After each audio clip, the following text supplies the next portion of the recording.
Hi, if you want to import templates into Davinci Resolve, this is how to do it. I'm going to show you right now. So I went on to Motion Array and I clicked on Free Assets just for this test, and I chose this glitch transition pack. Now we're going to go to the file location. This is where I say that this is what you get out of the download. And then we go into glitch titles and Davinci Resolve, and now we have different projects for every frame rate, I guess every common frame rate. We're gonna open Davinci.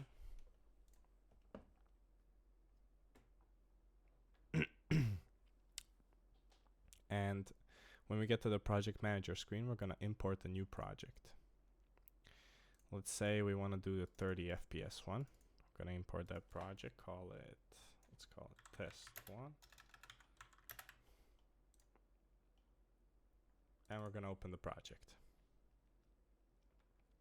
Now in the project, you're gonna see edit, others, finals, and the final edit. This final edit is just all the graphics in one timeline.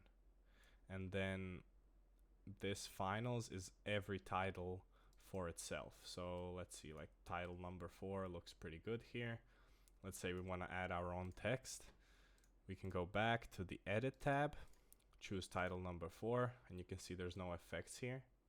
This tab is just for changing the parameters. Now you want to switch over to your edit tab, and then you can change the text here to test 1, and let's say small test because it's a subtitle.